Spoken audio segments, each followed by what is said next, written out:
भारत की सरजमी पर एक से बढ़कर एक दिग्गज फिरकी गेंदबाजों ने जन्म लिया। ये वो गेंदबाज रहे जिन्होंने न केवल भारत बल्कि विदेशों में भी दिग्गज बल्लेबाजों को अपनी फिरकी के जाल में फंसाया। लेकिन टीम इंडिया में जब भी बात फिरकी गेंदबाजों की होती है तो पहला नाम जहन में आता है तो वो बिशन सिंह बेदी का होता है। स्पिन गेंदबाज का वो जादूगर जिसने 60-70 के दशक में अपनी गेंदबाजी पर अच्छे बल्लेबाजों को नाचने पर मजबूर कर दिया था। लेकिन अफसोस दिग्गज गेंदबाज ने 77 साल की उम्र में हम सभी को अलविदा कह दिया है। दरअसल बिशन सिंह बेदी लंबे समय से बीमार थे, जिसके बाद दिग्गज गेंदबाज का 23 अक्टूबर सोमवार के दिन निधन हो गया। उन्हें श्रद्धांजलि देते हुए जानते हैं उनके जीवन का मजेदार और यादगार सफर। नमस्कार, मेरा नाम है प्रशांत शर्मा और आप देख रहे हैं वन इंडिया की खास पेशकश। बिशन सिंह बेदी का जन्म 25 सितंबर 1946 को अमृतसर में हुआ था। बिशन सिंह बेदी भारत के सबसे खास फिरकी गेंदबाज इसलिए भी माने जाते हैं क्योंकि ये भारतीय क्रिकेट इतिहास के सबसे पहले बाएं हाथ के फिरकी गेंदबाज थे। बाएं हाथ के फिरकी गेंदबाज का जन्म पंजाब में जरूर हुआ था, लेकिन उन्होंने अपने करियर में ज्यादातर समय दिल्ली के लिए खेलते हुए बिताया, जिससे वो साल 1968 में जुड़े थे। दरअसल बिशन सिंह बेदी ने अपने फर्स्ट क्लास करियर की शुरुआत पंजाब के लिए जरूर की थी, लेकिन 1968 में वो दिल्ली के लिए खेलने लगे थे। फर्स्ट क्लास क्रिकेट में बिशन सिंह बेदी का नाम किसी भी भारतीय गेंदबाज से बड़ा माना जाता है, जिसकी वजह उनका 1560 विकेट लेना है। Bishan Singh Bedi first class cricket में बतौर भारतीय गेंदबाज के रूप में सबसे ज्यादा विकेट लेने वाले गेंदबाज हैं। अगर बिशन सिंह बेदी के अंतर्राष्ट्रीय करियर की बात करें तो 31 दिसंबर 1966 में दिग्गज गेंदबाज ने भारत के लिए कोलकाता, जो कि तब कलकत्ता हुआ करता था, में वेस्टइंडीज के खिलाफ टेस्ट डेब्यू किया था। ये डेब्यू इतना यादगार नहीं रहा क्योंकि उन्हें सिर्फ एक पारी में गेंदबाजी करने का मौका मिला था और गेंदबाज सिर्फ 2 ही विकेट ले पाई थी। किसी को उस समय ये मालूम नहीं था कि गेंदबाज आगे जाकर भारत के सबसे दिग्गज फिरकी गेंदबाज के रूप में जाने जाएंगे।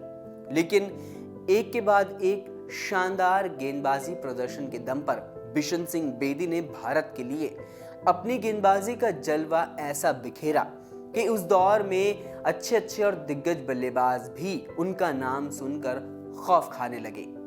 बिशन सिंह बेदी के बारे में हर कोई जानता है कि वो बाएं हाथ के सर्वश्रेष्ठ फिरकी गेंदबाज में से एक है, लेकिन उनकी पहचान एक आक्रामक कप्तान के तौर पर भी की जाती है। और ऐसा क्यों, ये हम आगे जानेंगे। दरअसल में एक ऐसे कप्तान के रूप में बिशन सिंह बेदी को याद किया जाता है जो अपने खिलाड़ियों को बचाने के लिए कुछ भी कर सकते थे, चाहे फिर मैच क्यों ना हारना पड़े। इसका उदाहरण उन्होंने 1976 में खेले गए मुकाबले में दिया था, जहां वेस्टइंडीज के खिलाफ उनके खिलाड़ी लगातार चोटिल हो रहे थे और उन्होंने पारी ही घोषित कर दी थी। पोर्ट ऑफ स्पेन में हुआ सीरीज का तीसरा टेस्ट मैच जीतकर भारत ने वेस्टइंडीज समेत क्रिकेट जगत में सभी को चौंका दिया था। वेस्टइंडीज में भारत की ये सिर्फ दूसरी ही टेस्ट जीत थी, लेकिन वेस्टइंडीज ने किंगस्टन में हुए अगले ही मैच में इसका हिसाब चुकता करने के लिए अपने तेज गेंदबाजों से भारतीय बल्लेबाजों को निशाना बनाने के लिए कहा, जिसके कारण पहली पारी में भी भारत के 2-3 बल्लेबाज चोटिल होकर अस्पताल पहुंच गए। कप्तान बेदी ने अपने खिलाड़ियों को बचाने के लिए पारी घोषित कर दी। दूसरी पारी में भी सिर्फ 97 रनों पर 4 विकेट गिरने के बाद उन्होंने इसे भी पारी को घोषित कर दिया क्योंकि टीम के बल्लेबाज फिट नहीं थे। ऐसे में टेस्ट मैच तो हाथ से निकल ही गया, लेकिन बेदी ने अपने खिलाड़ियों को बचाना प्राथमिकता समझी।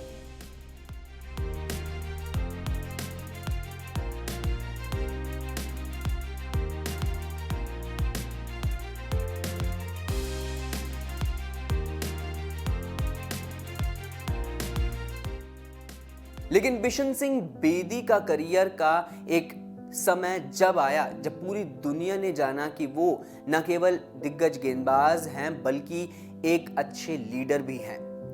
ये पल उनके जीवन में साल 1977-78 की सीरीज में आया जब पहली बार बिशन सिंह बेदी भारतीय कप्तान के रूप में ऑस्ट्रेलिया की सरजमी पर 5 मैचों की टेस्ट सीरीज खेलने उतरे। उस दौर में भी कंगारू टीम को उनकी धरती पर हराना आसान नहीं था, लेकिन बिशन सिंह बेदी ने ये बताया कि ये इतना मुश्किल भी नहीं है। उस सीरीज में बिशन सिंह बेदी की गेंदबाजी ने कंगारू बल्लेबाजों के मन में ऐसा खौफ पैदा किया कि सीरीज के अंत में बाएं हाथ के गेंदबाज ने 31 विकेट अपने नाम किए। साथ ही पर्थ में खेले गए दूसरे टेस्ट मुकाबले में दोनों पारियों में उन्होंने 5-5 विकेट हासिल करते हुए पूरे मैच में 10 विकेट अपने नाम किए। बता दें कि वो सीरीज भले ही भारत 3-2 से हारा हो, लेकिन एक भी टेस्ट ऐसा नहीं खेला गया जिसमें भारत लड़ा ना हो या फिर कंगारू टीम को आसानी से जीत मिल गई हो। ये बात बताती है कि बिशन सिंह बेदी कितने अच्छे कप्तान और कितने अच्छे गेंदबाज थे, जो बतौर लीडर होने के साथ साथ अपनी टीम को लड़वाना भी जानते थे और ऑस्ट्रेलिया जैसी टीम के खिलाफ टीम को घुटने ना टेकने पर मजबूर भी करते थे। बिशन सिंह बेदी विश्व कप में अपने सबसे शानदार स्पेल के लिए भी जाने जाते हैं। दरअसल में साल 1975 में उन्होंने ईस्ट अफ्रीका के खिलाफ एक ऐसा स्पेल डाला जो इतिहास का सबसे किफायती स्पेल हो गया। आपको बता दें कि बिशन सिंह बेदी के नाम 60 ओवर के वनडे मैच में सबसे किफायती ओवर डालने का रिकॉर्ड दर्ज है। उन्होंने साल 1975 में अपने नाम एक ऐसा रिकॉर्ड किया था जो आज तक नहीं टूटा। बेदी ने 12 ओवर के अपने स्पेल में सिर्फ 6 रन दिए थे। इस दौरान उन्होंने 8 मेडन ओवर निकाले जबकि 1 विकेट उनके खाते में गया था। भारत के क्रिकेट इतिहास में किसी भी गेंदबाज के नाम वनडे क्रिकेट में 8 मेडन ओवर नहीं है, ऐसा सिर्फ बिशन सिंह बेदी ने किया है। कहना गलत नहीं होगा कि बिशन सिंह बेदी अपने समय से काफी आगे के गेंदबाज थे। अगर वो आज के जमाने में गेंदबाजी करते तो वो हर बल्लेबाज की खटिया खड़ी कर सकते थे। बिशन सिंह बेदी के अंतर्राष्ट्रीय क्रिकेट करियर की बात करें तो उन्होंने 67 मैच खेलते हुए 266 विकेट अपने नाम किए। आपको बता दें कि इस दौरान उन्होंने जहां 10 बार 10 विकेट लिए तो 14 बार 5 विकेट भी एक पारी में छटके।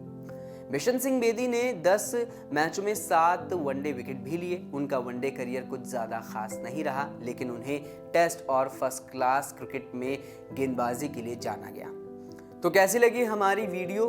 उम्मीद करते हैं आपको बिशन सिंह बेदी की बायोग्राफी पसंद आई होगी। उम्मीद ये भी करेंगे कि आज बिशन सिंह बेदी जहां भी हो, भगवान उनकी आत्मा को शांति दे। देखते रहिए वन इंडिया।